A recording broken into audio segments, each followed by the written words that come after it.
Yo vivía con mi madre en una pequeña ciudad del litoral. Había cumplido 17 años y mi madre no llegaba aún a los 35. Cuando murió mi padre yo tenía apenas 5 años, pero siempre lo recordé claramente. Yo adoraba a mi madre. Ella, creo, solamente me quería. ¿Acaso por esta razón nuestra vida transcurría con pocas alegrías? Se hubiera dicho que un dolor oculto en el pecho de mi madre, incurable, inmerecido, estuvo siempre ahí, además de su constante desconsuelo por la muerte de mi padre. Sin dejar de honrar su recuerdo desde el primer día, no conseguía explicar tal tristeza luego de tanto tiempo. Ya he dicho que si bien mi madre me quería, había momentos en que me rechazaba, en los que mi presencia le pesaba hasta hacerme insoportable para ella. En esos momentos ella experimentaba una especie de repulsión involuntaria hacia mí, de la que se asustaba después y que pagaba con lágrimas y abrazos de arrepentimiento.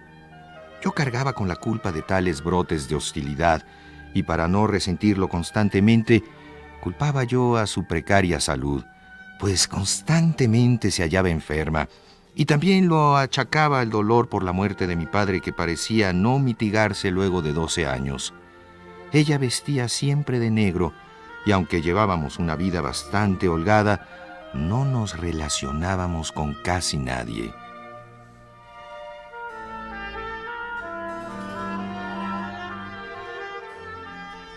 Pese a lo que acabo de decir, mi madre concentraba en mí todos sus pensamientos y cuidados. Su vida, por así decirlo, se había fundido con la mía. Esto no favorece a los hijos, sobre todo si se es hijo único como yo. Por fortuna no me volví caprichoso ni duro, como suele suceder con muchos otros que crecen sin hermanos. Pero además de leer mucho, me fascinaba soñar, como si a través de mis sueños esperara alguna revelación única. Mis sueños, por lo mismo, se convirtieron en lo más trascendente de mi vida, de tal suerte que si hubiera latido en mí la vena poética, me habría dedicado a escribir versos con mis sueños. Pero no tuve esa facilidad. Así que seguía soñando y esperando alguna clase de revelación que transformara mi vida. Los sueños no se me olvidaban nunca, y meditaba por días sobre su significado, en busca de desentrañar su secreto.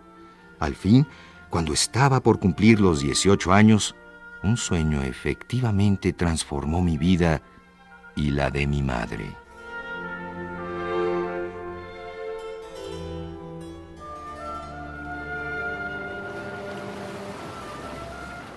En el sueño, iba caminando por una calle estrecha y empedrada. Supongo que estaba cerca del muelle porque podía escuchar el ruido del mar lejano, el de las aves marinas y mis propios pasos. Estaba buscando a mi padre que no había muerto, sino que se escondía de nosotros. De pronto, entré a una gran casa, con tejados de pico y cruzaba un patio donde se apilaban troncos de esos para hacer leña en invierno. Al entrar por una puerta me hallaba de súbito en una habitación donde estaba mi padre con un sombrero de paja para el sol y fumando en pipa. No se parecía en nada a mi padre verdadero. Este era un hombre muy alto, enjuto, con pelo negro, nariz ganchuda y ojos sombríos y penetrantes, de unos 40 años. Le disgustaba que hubiera dado con él, y yo tampoco me alegraba de verlo. Sin embargo, me quedaba de pie frente a él, mirándolo indeciso. Él giraba un poco, empezaba a murmurar algo entre dientes y se perdía en medio de una niebla que penetraba en aquella habitación sin dejar de pronunciar sonidos graves y entrecortados. Asustado ante la idea de volver a perder a mi padre, me lanzaba tras él, pero la espesura de la niebla me impedía localizarlo, a pesar del murmullo grave de su voz que yo seguía escuchando. Fue entonces cuando me desperté y ya no pude conciliar el sueño otra vez. Los días siguientes me los pasé cavilando en el significado del sueño.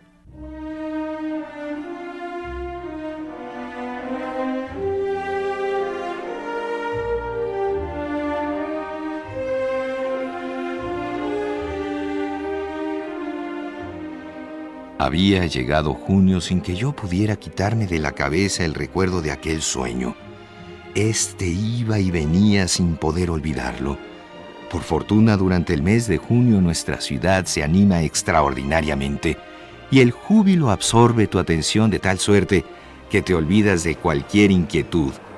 Esa mañana en el muelle estaban atracando multitud de barcos y la calle se llenó de rostros nuevos.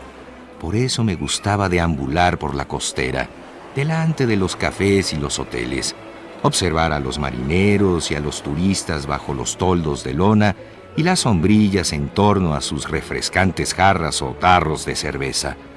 Al pasar por uno de los cafés, un hombre atrajo inmediatamente toda mi atención. Vestía de negro. Llevaba un sombrero de paja encasquetado hasta los ojos, una pipa entre los labios, los brazos cruzados y permanecía inmóvil.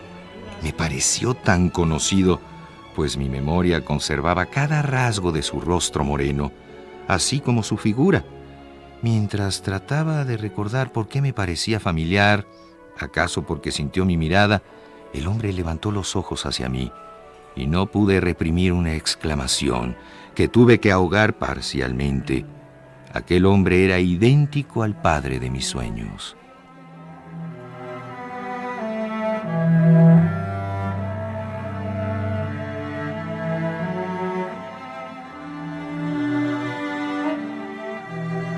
Sin poder evitarlo, tomé una mesa, vecina a la suya, y pedí cerveza. Era evidente que aquel hombre esperaba a alguien. Yo seguí mirándolo sin remedio. A ratos me parecía que todo era producto de mi imaginación y que no había nada semejante entre este hombre y el de mi sueño. Acabó por advertir mi pertinaz curiosidad y en un momento dado realizó un movimiento brusco que hizo caer su bastón. Yo me precipité a recogerlo y se lo entregué. Me dio las gracias con la misma voz cavernosa del sueño y alabó mi gesto diciendo que era muy raro encontrar jovencitos tan atentos como yo en estos días. Por la conversación que siguió, supe que era compatriota, que vivía en América desde hacía 13 años, que regresaría en muy breve plazo y que era un varón. Aunque no pude captar su nombre, enseguida se interesó mucho por mí. Me preguntó por mi padre, por mi madre, e incluso le di la dirección de la casa. Estábamos en estas cuando un hombre negro, vestido igualmente de negro, se le acercó por detrás. Le susurró algo al oído y el varón se fue de inmediato con él. Ambos entraron a la parte interior del establecimiento, por lo que yo supuse que regresaría a su mesa. Esperé en vano más de media hora y el varón no volvió. Imaginé que habría salido junto con el negro por la puerta trasera, así que yo también me retiré. Caminé largo rato por la playa, reflexionando en el extraño suceso, y volví a casa.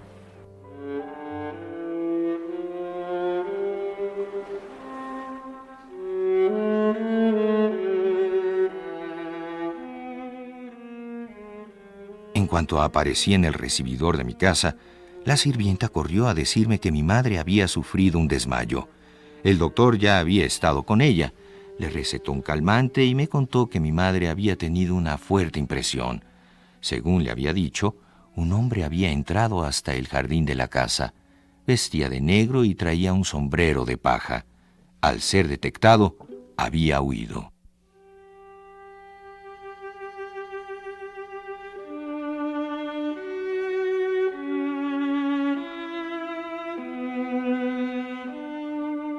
Esperé junto a la cama de mi madre a que despertara y luego le pregunté sobre lo que había sucedido. Ella me dijo que seguramente su imaginación la había traicionado. Esa noche me dormí en la recámara vecina para estar cerca en caso de que me necesitara. Pude sentir que no durmió en toda la noche. Muy temprano, a la mañana siguiente, entré a su habitación y la encontré despierta. Hablaba en un susurro y me veía muy agitada. En cuanto me vio, empezó un extraño relato.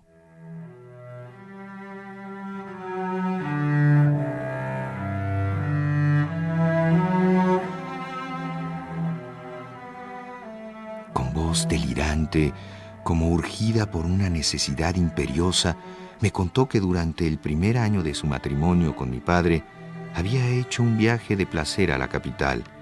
Estaban tan enamorados el uno del otro que para ellos era como una segunda luna de miel, en la que además visitarían a los viejos amigos. A los días siguientes de estar ahí, mi madre empezó a notar la presencia de un oficial que la miraba descaradamente y quien empezó a seguirla a todas partes. Ella no quiso decirle nada a mi padre, por temor a inquietarlo y a echar a perder su viaje. Pero ella, en cambio, comenzó a sentirse acosada, llena de temores, pues a donde quiera que miraba, a donde quiera que fueran, allí estaba aquel hombre observándola, sonriéndole sin vergüenza, saludándola en cuanto mi padre se distraía. Desesperada, optó por decirle a mi padre que no se sentía bien y que deseaba volver a casa. No opuso resistencia y comenzaron los preparativos para el regreso. El último día pidió a mi padre que se despidiera por ella con los amigos. Él partió y ella se quedó en la casita que habían rentado por un mes y se metió en cama. Estaba quedándose dormida cuando oyó que la puerta de la casa se abría y cerraba. Pensó que se trataba de mi padre y que ella se había dormido sin darse cuenta. Se incorporó con la idea de bajar a recibirlo, cuando unos segundos después, en el marco de la puerta, apareció el hombre que la había estado siguiendo todos esos días. Ella lanzó un desesperado grito de terror y el hombre se echó sobre su cuerpo. Le cubrió boca y nariz con algo blando y oloroso que le hizo perder la conciencia. Al llegar a este punto me dijo que había sido algo parecido a la muerte.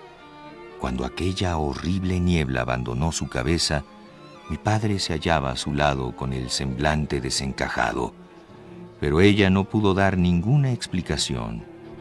Días después se percató de que su anillo de casada había desaparecido de su mano, lo cual fue motivo del primer disgusto entre ella y mi padre, quien después de la preocupación por la salud de su mujer a partir de la noche en que ella cayó en un silencio sin razón, empezó a volverse taciturno, y casi sin que ninguno de los dos lo notara cabalmente, su anterior felicidad desapareció. No obstante, hubo dos cosas que marcaron fuertemente el inicio de su distanciamiento. La primera se refería al hecho de que el acosador de mi madre fuera asesinado durante una partida de naipes y la reacción de ella frente a mi padre al ver su foto en el periódico. Y la segunda, su embarazo. A partir de que se enteró de que me llevaba en su vientre, se mostró más infeliz que nunca, lo cual trajo una gran decepción a mi padre y la lejanía entre ellos. A pesar del amor que sentían el uno por el otro, se volvió una barrera que ninguno de los dos supo penetrar. Supongo que la muerte de él solo trajo más pesar y conflictos a mi madre.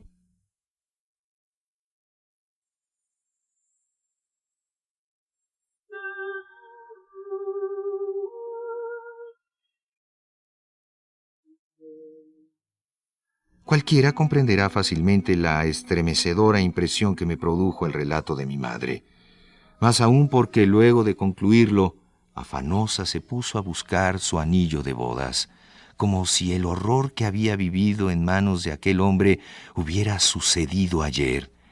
Este hecho confirmó mis sospechas, de modo que el varón era efectivamente mi padre, aquel que yo encontrara en un sueño y al que acababa de ver en persona. No le habían matado como mi madre lo recordaba. Tal vez lo hirieron y nada más. Sí, había venido a buscarla. De ahí que me hiciera tantas preguntas. Más tarde huyó atemorizado por el susto de ella. Lo comprendí todo en ese instante. Comprendí el involuntario sentimiento de repulsión que yo despertaba a veces en mi madre, su infinita desdicha, nuestra vida de aislamiento. Una decisión se clavó en mi mente de inmediato, la de encontrar a ese hombre, costara lo que costara. ¿Para qué? ¿Con cuál fin?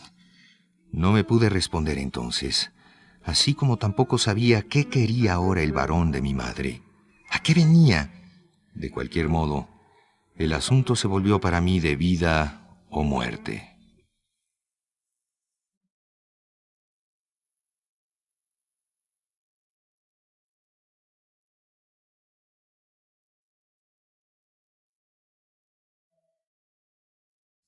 Durante 4 días, sin descanso, lo busqué por todas partes. Acudí a la policía e incluso ofrecí dinero, como recompensa si daban con él. En la noche del 4.º día, se desató una tormenta y aún no había ninguna noticia.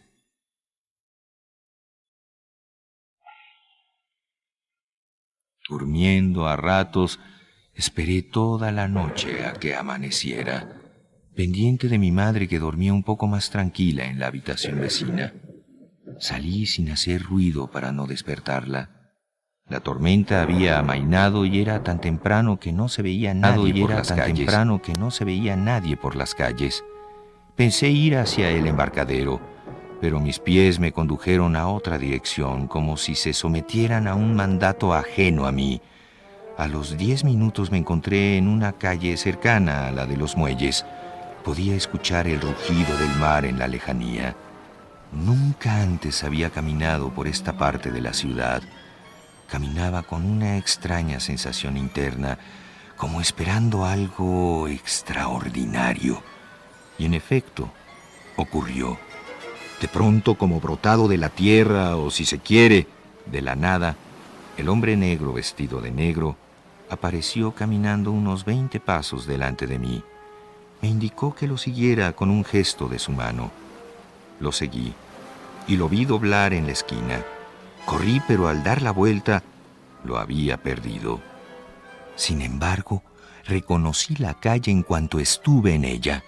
La calle y la casa de mi sueño estaban frente a mí. Entré por el portón abierto. Crucé el patio con los troncos para hacer leña, apilados en el suelo, igual que el sueño, solo que esta vez una sirvienta cortó el paso. La saludé muy deprisa y le pregunté si ahí vivía el varón. Me contestó que no, pero que ahí había vivido hasta que se fue a América, donde, según supo, había fallecido. Después de oír su respuesta, me excusé y salí a la calle. No quería volver a casa y eché a andar sin rumbo fijo, sin pensar ni sentir nada, totalmente ensimismado. Un rugido sordo, acompasado pero amenazador, me sacó de mi abstracción. Levanté la cabeza y vi la inmensidad del mar a unos 100 pasos. Me percaté de que caminaba sobre una duna de arena. Estremecido por la tormenta nocturna, el mar estaba picado, cubierto de manchones de espuma hasta el horizonte, y el rojo sol del amanecer aún no acababa de mostrarse completo en la lejanía. El sonido de las gaviotas de alas puntiagudas y grito plañidero me llegó con el viento. Observé que giraban tenazmente sobre una roca solitaria en medio del lienzo uniforme de la orilla de la arena. Seguramente se darían un banquete con los restos de los animales marinos que había lanzado el océano en su furia. Seguí aproximándome. Me quedaban unos 20 pasos para llegar hasta la roca. Entonces vi la silueta de un cuerpo humano, un cadáver, un ahogado que había arrojado el mar. Llegué a la roca y miré. Era el esqueleto del varón, de mi padre. No podía ser otro, el mismo gabanegro, el sombrero de paja encasquetado hasta cubrir casi las cuencas, el mismo bastón a un lado del cuerpo. Y no obstante, me pareció el esqueleto de alguien que hubiera muerto hacía muchos años. Me quedé inmóvil, incapaz de hacer el menor movimiento para huir de los horrendos despojos, como si aún estuviera bajo el poder de mi sueño. Por fin pude salir de esa suerte de fascinación que produce la muerte y eché a andar de vuelta. Caminé unos pasos y volví a mirar como si no pudiera hacer otra cosa. Creí ver un brillo desusado en una de sus manos. Sin pensarlo, sabiendo perfectamente lo que encontraría, corrí de nuevo hacia él. Tomé los huesos entre mis dedos y lo vi. Era la alianza de matrimonio de mi madre. Al tratar de sacarlo de la falange del desdichado, el dedo se quebró. Comprendí que de algún sitio ignoto, ahí donde moran los muertos, mi padre había regresado para pedir perdón a mi madre y devolverle el símbolo de su matrimonio.